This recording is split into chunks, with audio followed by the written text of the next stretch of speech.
waxaan imid ilaahayna keenay waa xafiiska ra'iisul wasaaraha xasan khayre si qurux badan runtii waa la ii soo dhaweeyay anoo waliba xambaarsan magaca culimo diinka Soomaaliyeed runtii waxaan ka wada hadalay waa masiirka iyo halka loo wado iyo halka la doonayo waliba in la dejiyo wadankan waa runtii waajib diini ah in culimo diinka ay runtii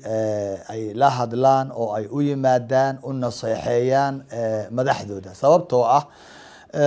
ilaahay baan runtii nagu guubaabinaya rasuulka nagu guubaabinaya islaamka nagu guubaabinaya oo dhahaya diintu waa naseexo weeyaan diintan yaa xambaarsan culimo diinka xambaarsan maadaama culimo diinku ay xambaarsan yihiin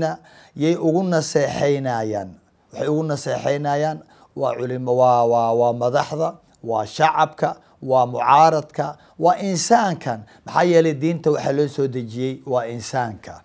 waxaase dembi ah waxaanse ilaahay ogolayn in diintiina aad xambaarsan tahay dadkii quudan lahaa lagu quudin lahaana inay ka qatan yihiin culimada inay garab istaagaan naseexa inay ula garab istaagaan madaxdooda waa wax aad iyo aad u wanaagsan eeg xabiibkeena sallallahu alayhi wasallam iskaba dhaaf dadkii muslimiinta ahaa ee uu la joogay diinta naseexadeeda wuxuu la garab istaagay gaaladii waa ku waraaqaha u qori jiray waa ku u tegi jiray waa ku saxaabadiisa intuu u diro iyagoo wufuud ah waa ku u tegi jiray oo ay u geyn jiray oo u diri jiray marka diintan waa naseexo waxaan aad iyo aad ugu talinayaa una runtii dhiirigelinayaa culimo diinka xambaarsan diintan dadka kale ee maaragtay xataa cuqaasha ah mutacalimiinta muthaqafiinta wax soo bartay cilmigoodaas ay barteen in ay la wadaagaan uguna naseexeeyaan madaxdooda si qurux badan baa runtii la ii qaabilay xaba adduunyo iyo hanti adduunyana kama aanan soo raadsanin xaq ay nagu lahaayeen ayaanu runtii u gudbinay si qurux badanna maaragtay waa ay u qaateen way u baahan yihiin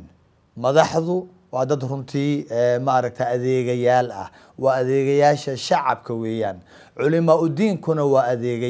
adeegayaasha shacabka weeyaan waxa marka loogu adeegayo shacabka oo ay madaxdu ugu adeegayaanna waa in runtii culimo diinka ay zaad uga yeelaan oo ay uga dhigaan madaxdooda waxaan leeyahay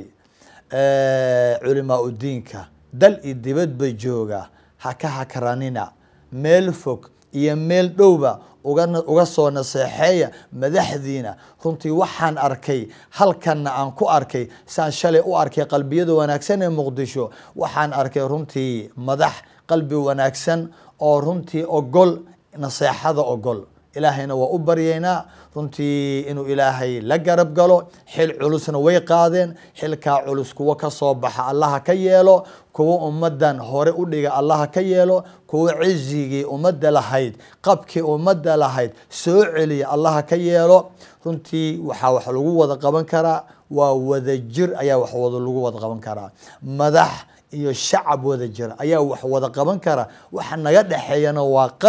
qarankan inaan ilaalino waa waajib diini ah wada jirka iyo midnimada inaan ilaalino waa waajib diini ah aynu wada ilaalino ilaahayna waxaan ka baryayaa wadankan cizigiisa Allah soo celiyo ku noolaada meel walbo aad joogtaan Soomaaliya cizi iyo sharaf ku noolaada. Assalaamu alaykum wa rahmatullah.